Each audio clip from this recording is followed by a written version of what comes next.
Right, welcome back. Episode number 4. We're getting through these quickly. Obviously, last week we chatted about training intensity, the RPE scale, the RIR scale. This week, we're going to be doing something, I think, a bit more fun. So, people often ask me, Ben, what's the best exercise to grow your shoulders? What's the best exercise to grow your biceps, etc.? Now, that answer is multifaceted and it really depends on a few different things. So look, I'm going to be listing off my favorite exercises to grow the main muscles in the body, right? If I could only pick one exercise for the rest of my life to train each muscle, this is what I would choose. I'll try and give a bit of an explanation for each one. But what we've got to remember is that we're all built differently. We've all got different, lever lengths, our arms are different lengths, our torsos, legs, etc. And that will dramatically change the connection that we feel with certain movements. I might feel a great connection with a certain movement because of how I'm designed. You might not, and vice versa. So obviously take what I'm saying with a pinch of salt, right? And look, obviously the explanation I give will try and be more science-based, I think is the best way to put it, as opposed to just my subjectiveness around the exercise. Okay, so without further ado, we'll start from head to toe. We'll work down, right? So let's start with the chest, right? We might break it up. Let's start. Actually, we'll just go with the pec as a whole. I think, look, you want a movement that's going to target the largest portion of your pec. So you've got your sternal head and your clavicular head. Your clavicular head is quite small. It's the upper chest region. The sternal head is the bulk of the chest, right? So for that reason, I really don't think there's a better movement than a bench press. Personally, I get a great connection with it. It really allows me to, maximize mechanical tension, which, as we know, is the key driver to hypertrophy. You can do different variations, I suppose. You can do a Smith machine bench press if you want more stability. You can do a dumbbell bench press, but I think, just a flat bench press of some sort. For me, it's the barbell is, going to be best to help just overload the majority of the pec, which is the sternal head, and build as much muscle as possible, right? Maximize mechanical tension. You can utilize it in different ways. You can sort of, go heavy. Depends on your ability to train with intensity, I suppose. But if you've been training for a while and you do have the ability to push yourself and train close to intensity with a high RPE, you can load up the weight, sets of 6 to 8. Or maybe if you're more of a newbie, you could switch it around. So higher reps, more volume, less intensity, and it should still give you some positive adaptations, okay? The deltoid. Now the deltoid, obviously 3 different heads, okay? This video is going to take quite a while now I think about it. So let's start with the anterior head, right? Now, there are quite a few different movements, right? It's a good one. It's got to be a vertical pressing exercise. It has to be. Because the thing with any vertical pressing is it does work your medial head a little bit too. So I really like a seated, heavy seated dumbbell vertical press. I think I get really good.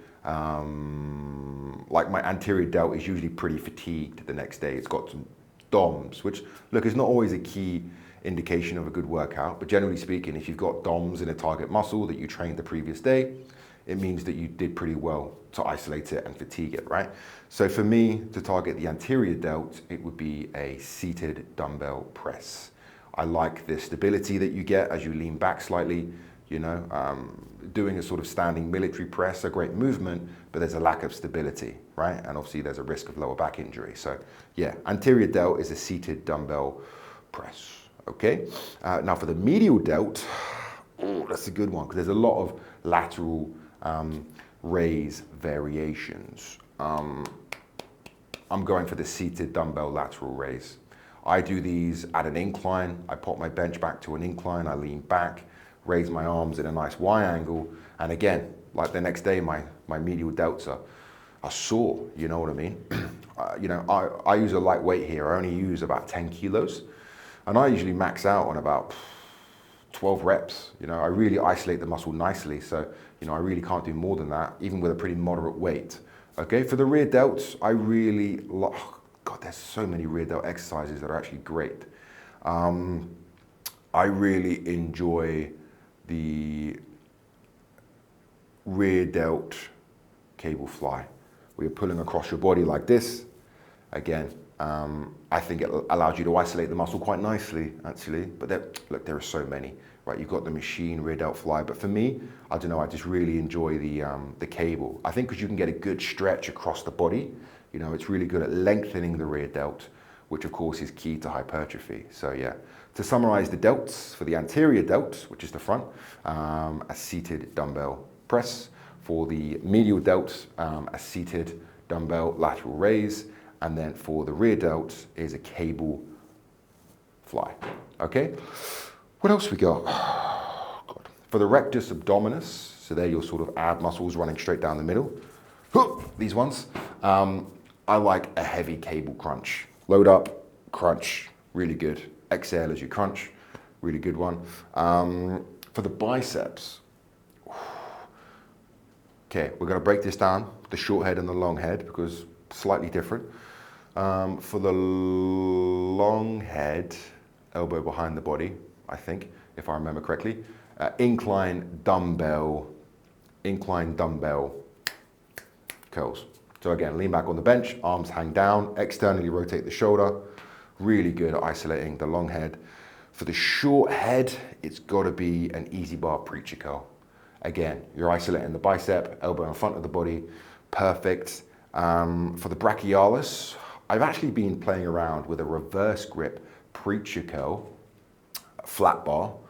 Really like it. Again, isolates the brachialis, and I can really feel it working. And the fatigue the next day is really good. So yeah, and then for the brachioradialis, it's got to be hammer curls, really. You know, you need that semi-pronated grip. And the way I do my hammer curls is, again, like the incline dumbbell curls. So I lean the bench back, right hands in a semi-pronated position or a neutral position, and I just curl up like this, nice and stable.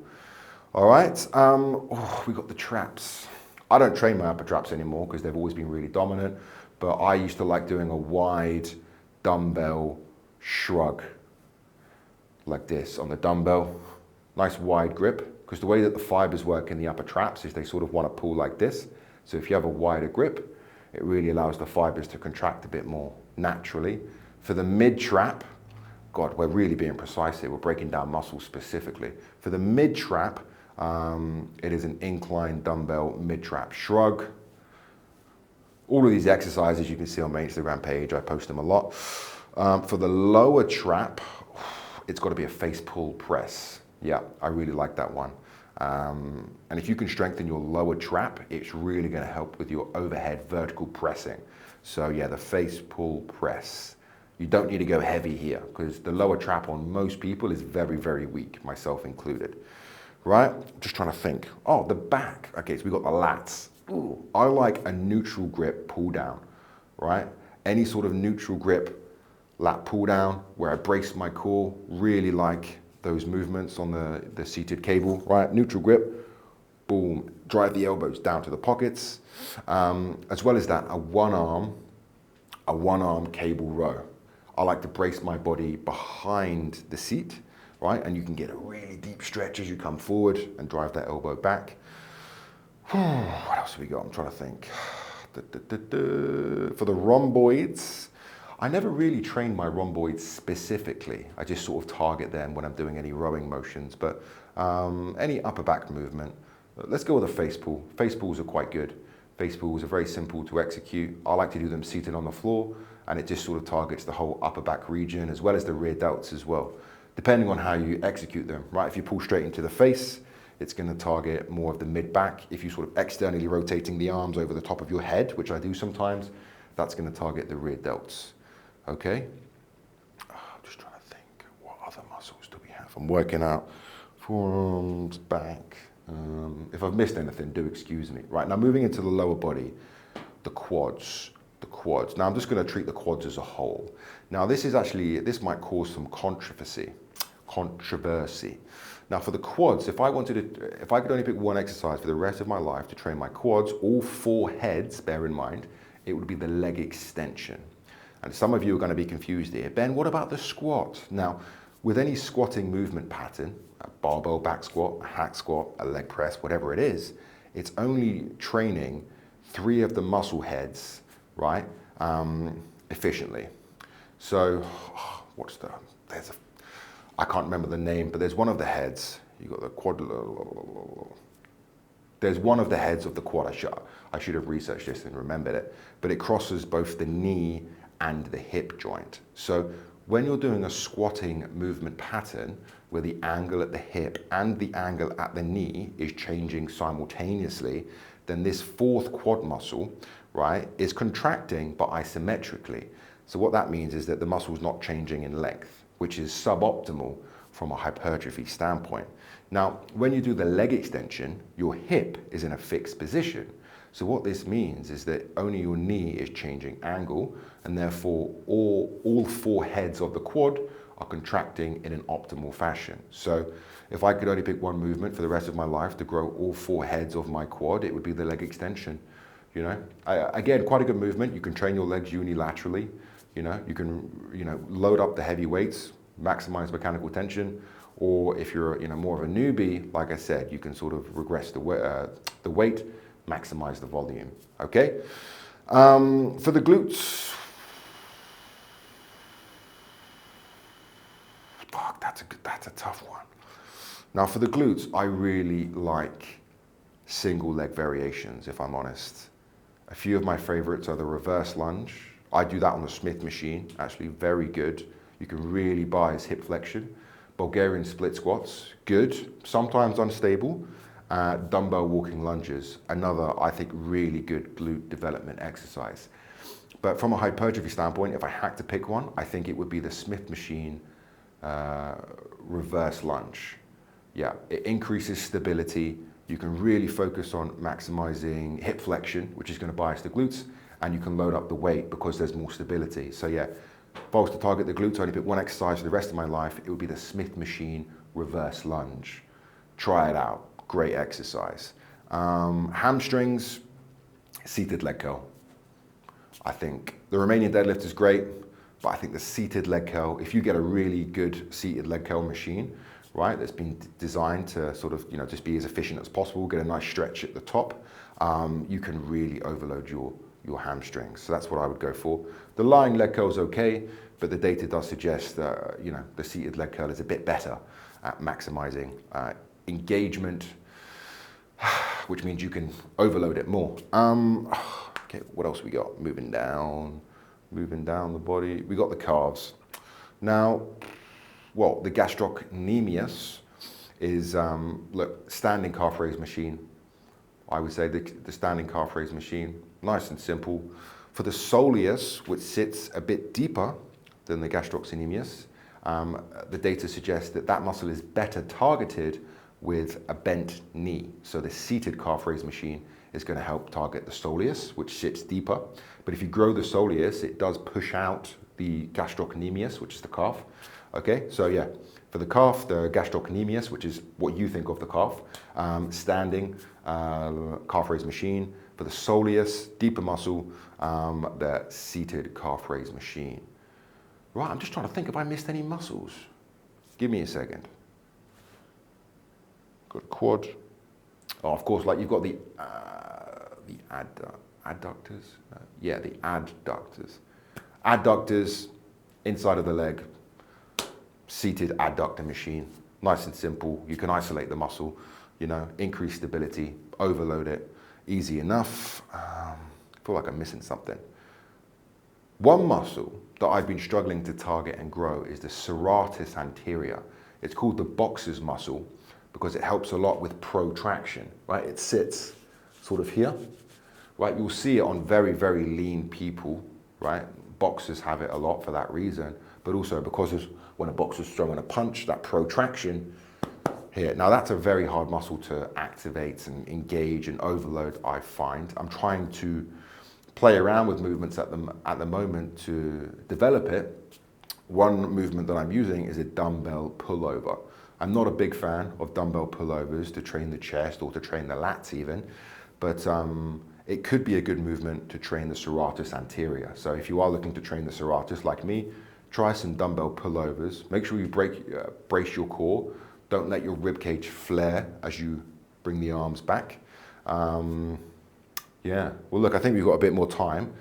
So if I was to train the upper chest, the stern, the clavicular head of my pec, right, which is the small muscle, it sits sort of up here, helps develop the upper chest, I would probably do a Smith machine incline bench press. The Smith machine, again, increases stability and it really allows you to focus on driving that bicep across your body, which helps shorten the clavicular head of your pec quite nicely. All right, I think that's it. Like, we could break down the core muscles, but there's fucking so many of them, to be honest, and that would be exhausting. I think I've covered most of them. So yeah, there we go, right? Bit of a different video this week, a lot of thinking. Sorry I forgot the fourth head of the quad, I should know that, right? I know you've got your rectus. Oh, anyway, it's been a long day. So there we go. If I could only pick one movement for the rest of my life to train each muscle, that's what I would pick, right? If you disagree, that's perfectly fine. Maybe pop some, pop your comments in the comments and we can always talk about it. And I'm also going to go away and find out the fourth quad head that I should know. And I'll be sure to pop it in the comments so you know exactly what I'm talking about. All right, so I hope you're enjoying this YouTube series. Next week, don't really know what I'm going to be talking about. But anyway, look, remember to like, subscribe, comment, and yeah, any questions about what I've just said, let me know.